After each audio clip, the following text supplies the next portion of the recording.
Hi, you guys. So I've been meaning to share Beowulf's birth story. I was waiting to get the images and video from the photographer. I don't know what I'm going to be able to actually share from that, but I figured that this would probably be the best way to just share it verbally, especially before I forget. But many of you guys know that I've just been really embracing this fourth trimester and staying home the first 40 days and just nourishing in this like baby bubble that we've been in. I actually did that with Kaleo as well, but such a completely different time of my life 20 years ago. But I was inspired because at the time I was studying with Gurmukh, the Khalsa way, and it's something that they practiced, and my midwife as well was Devi Kar Khalsa. But this time it's even more important because I work so much. And I need a really good excuse to not work. Otherwise, I feel guilt. But now I have the best excuse in the world. So I've just been like laying low and just in heaven. Anyways, I have a little moment, so I figured I would start sharing the story before I forget. I want to give a little backstory for those of you guys that don't know. I was considered high risk because of my age. I'm 45, and Beowulf was conceived through IVF.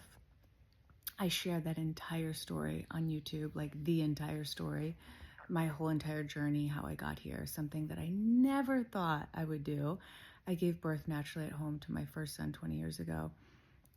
So I never thought IVF would be in my path, but it ended up being my path, and I'm so grateful for that. Saying that, I always knew that I wanted to get to a place where I was comfortable in my pregnancy to be able to have a natural birth. And it's so crazy because I feel like I think differently than a lot of women, but hospitals kind of freak me out, interventions freak me out. I'm very confident in my ability to give birth. My birth with Kaleo was so magical, and honestly I waited 20 years to be able to do it again. So around 20 weeks we did the 20-week scan, and everything continued to be positive. It was like with each positive test or day or time frame that had gone on with my pregnancy, I became more and more confident. So around 20 weeks we did the 20-week scan, which I'm sure a lot of you guys know about.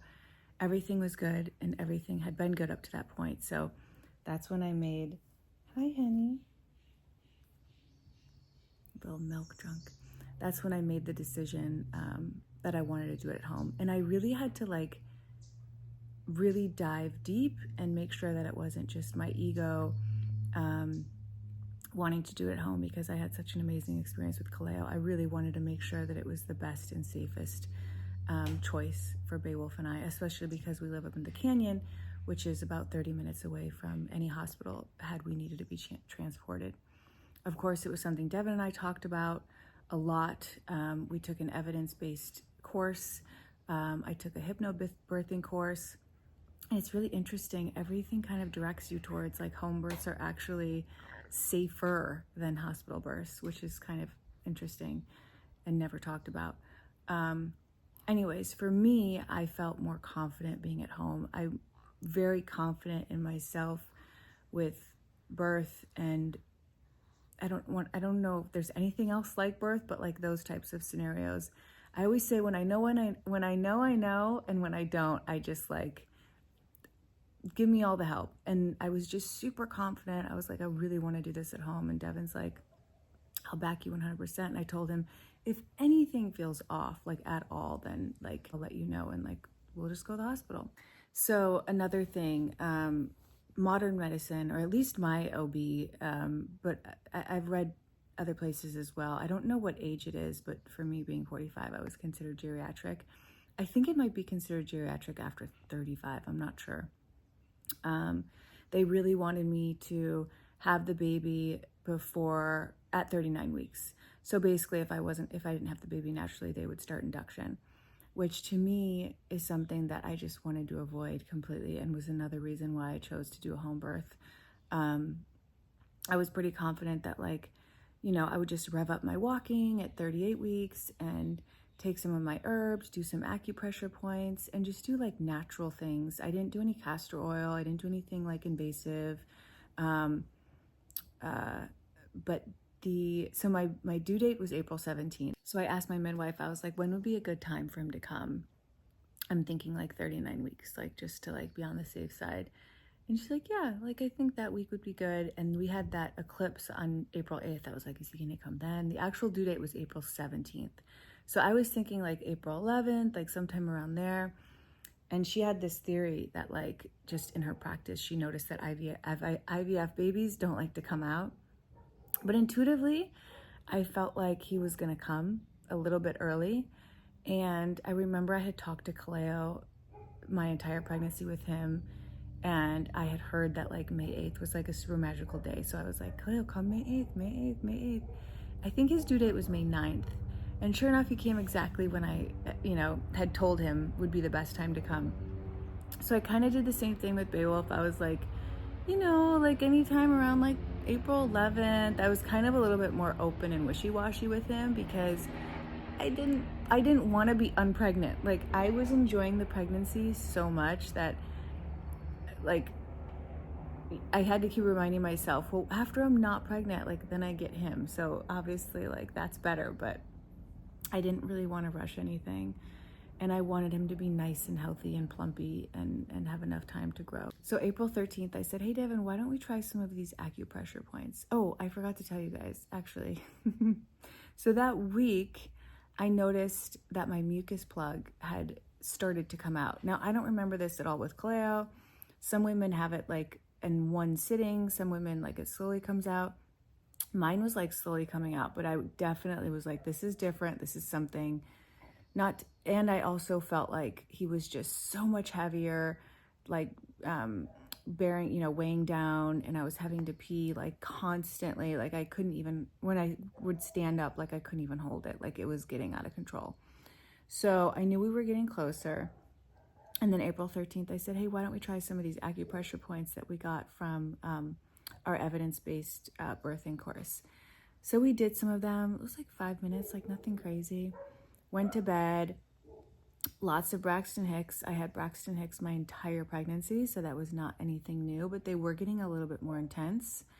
I also had the same with Kaleo with the Braxton Hicks, which I feel like is really good. And I don't know, this is my theory, but like it's supposed to help tone the uterus and get everything ready. It's almost like a workout. I feel like that what also helped me have like a really quick and productive labor. So went to bed, woke up in the morning, and I was starving. It was a Sunday, April 14th. I said, Devin, let's go get breakfast. Kaleo was home. I was like, let's go get a family breakfast. And Devin was like, oh man, I was gonna go run all these errands. Like he wanted to go to the grocery store and do all this stuff. And I was like, you can do that later. Like this might be my last time to leave the house for a while. So he's like, okay. So we went to one of our favorite breakfast places in the canyon, which by the way, I didn't have a great appetite my entire pregnancy. So the fact that I woke up starving was kind of a little tip, because the same thing happened with Kaleo. When I gave birth to Kaleo, I woke up starving.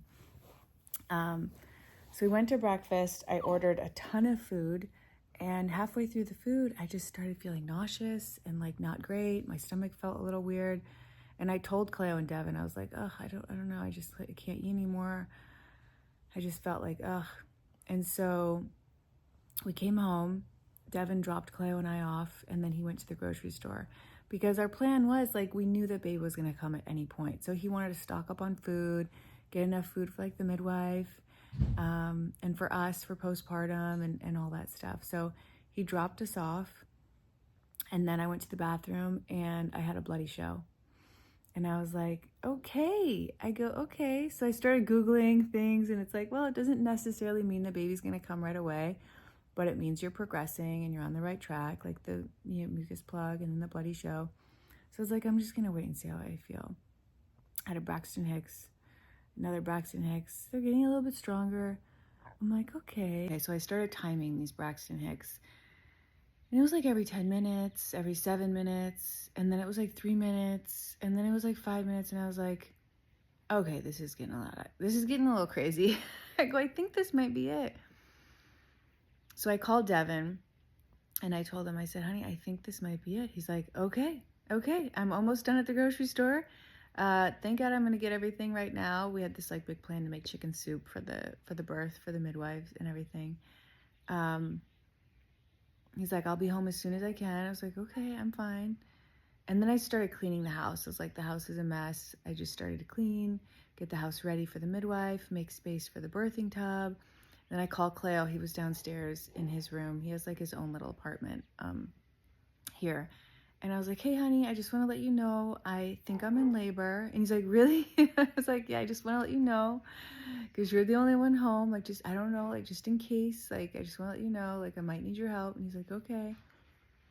So that was at like 12:45. So from like 12:45 to 1:55, I timed it and they were consistent, the Braxton Hicks or the contractions, whatever they were. And they were getting progressively stronger. So I was like, okay, this is definitely it. So I called my midwife and she had another midwife that she works with as well, who was a little bit closer. And then the photographer, who also happens to be a doula. So everybody was on the chain. So yeah, I started prepping the whole house, like getting everything ready, getting my candles, my essential oils. I had like a birth sling, a peanut ball. I had all my things.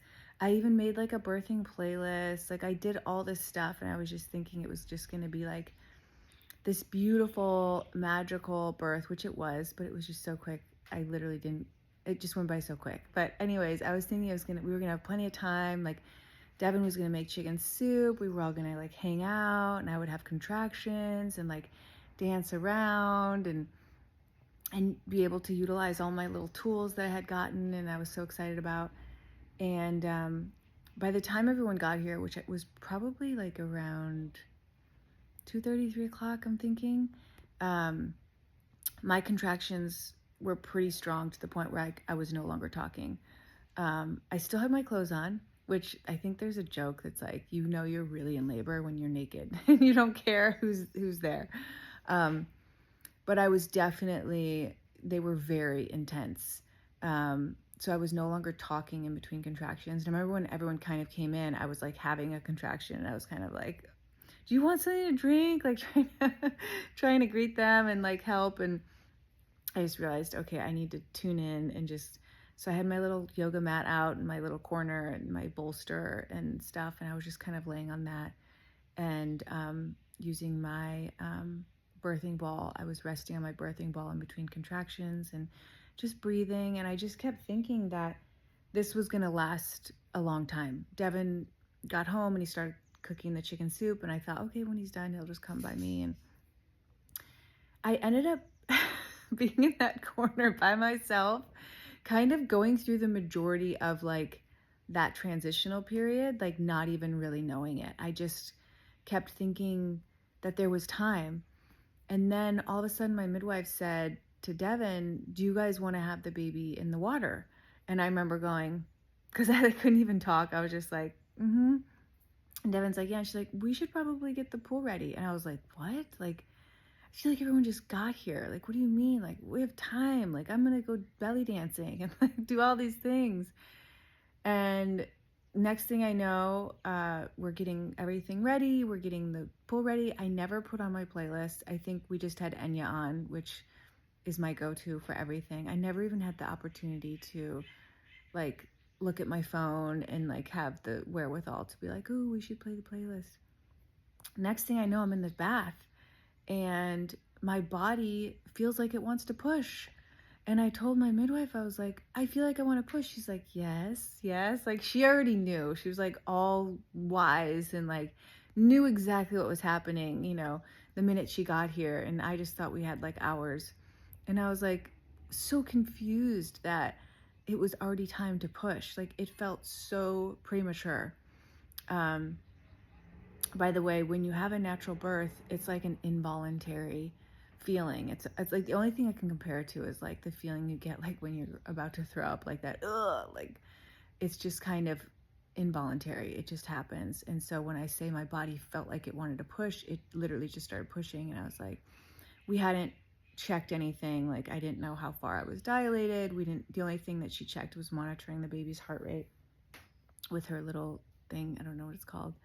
And then I was in there for about 5-10 minutes, and she said, Devin, do you want to be in there with Cleo? Devin had told our midwife, Jennifer, a couple of visits previous that he was going to birth Cleo and that he wanted to like pick him up. And Jennifer like took that to heart and was like, well, we'll get you in the right position where you can like, you know, feel like you're doing that, or like pull Cleo out, or pull Beowulf out or whatever. So she had him get behind me. And before that, I was on all fours and I was feeling the need to push, and I was on all fours. But I told her that I didn't want to tear. I was like, please guide me. Tell me what to do. Like when he starts crowning, like whatever I need to do, like I'm just going to listen to you. So I really trusted her and just surrendered and listened to her wisdom. And she had sat Devin behind me, and she wanted me to actually get on my bum and pull my knees up, which is like something that I didn't want to be in, because I had seen and read all these things about how it actually closes you off, and, you know, laying in that position could be more difficult, almost like the hospital position that they put you in. It didn't feel something intuitively like I wanted to do, but she knew what she was doing. And all of a sudden, the urge to push got more intense, and she was having Devin help me by holding my legs back. And then next thing I knew, I mean, you guys, I didn't even get to have like a snack. I had like snacks prepared. I had honey sticks and beef jerkies and all these things. I think I had like one sip of electrolytes during this whole time. Like when I was in the pool at one point, I was like, you guys, I need a sip of my water, which had electrolytes in it.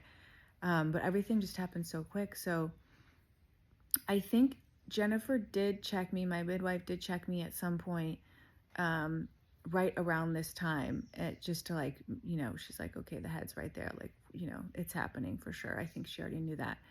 They were trying to figure out if my water had broke or not, in the water, because my water had never broken, and we were all just kind of, you know, going with the flow.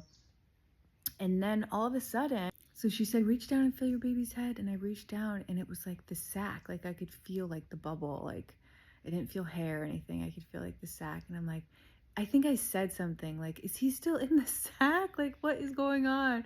And they're like, yeah. And they're all like, you know, talking about how magical it is. And I later found out that it's like 1 in 82,000 births or something like that. And it's very auspicious, very, very good luck, and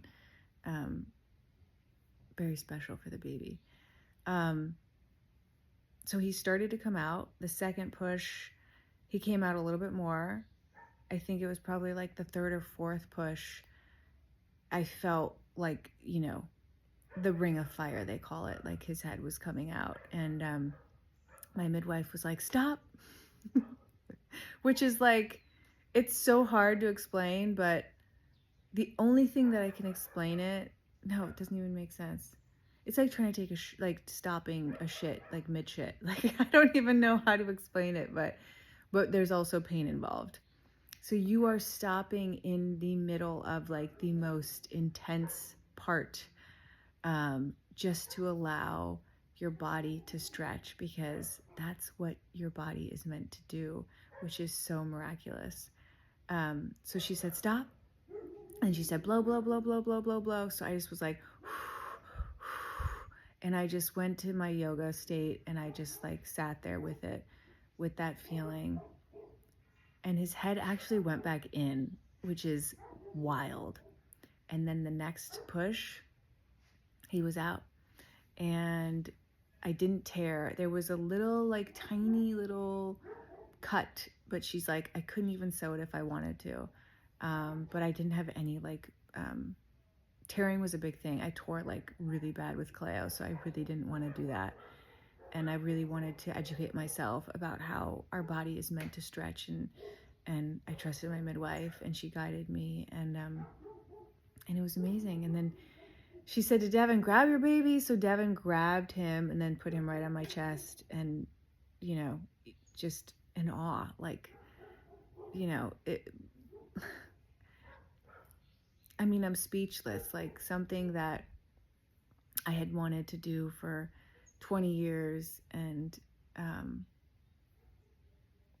I really wanted to have more children since the moment I had Kaleo, and that's just not the way my life had taken me.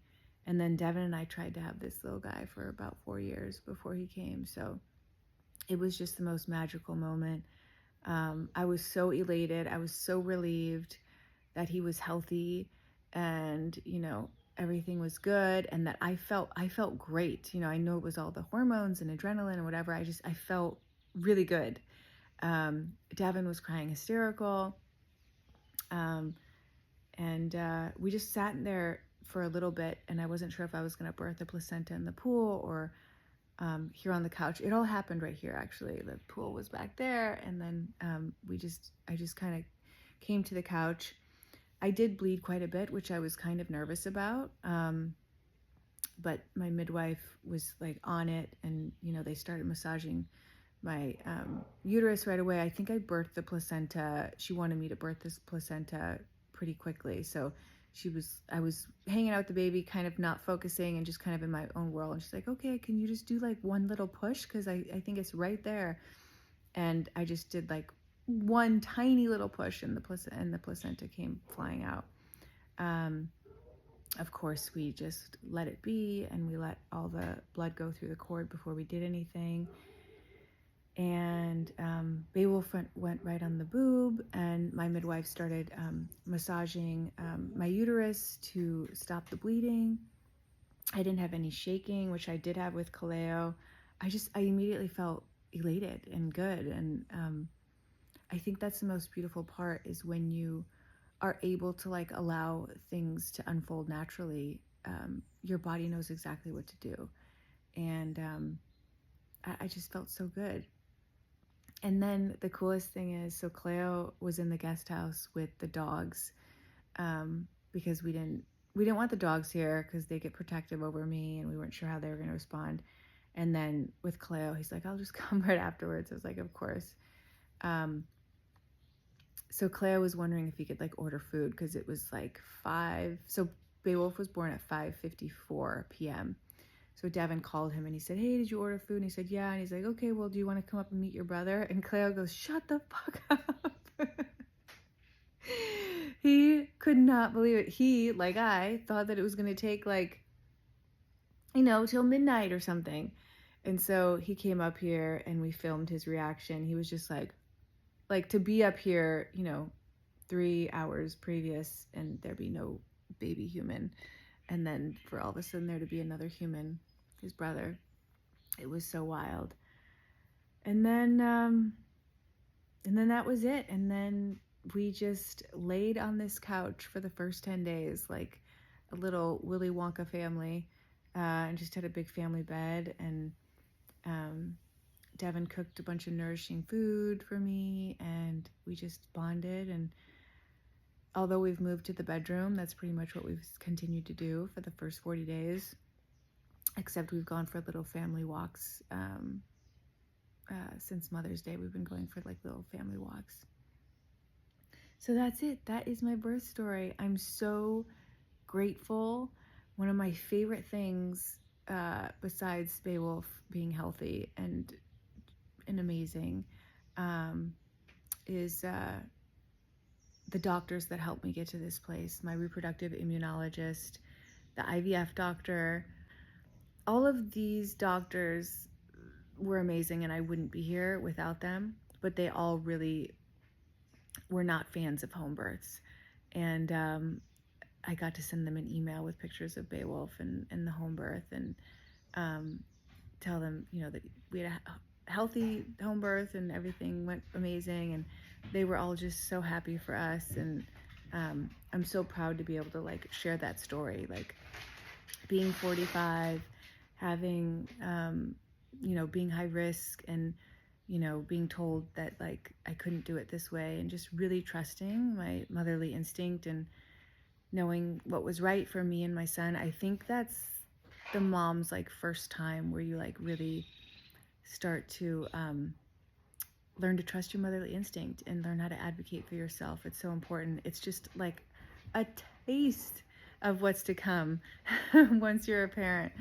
But it's so important. You can read all the books, you can hear all the stories, including mine, but at the end of the day, you just have to tune in and tap into your motherly instinct and let it guide you, because it knows exactly what to do.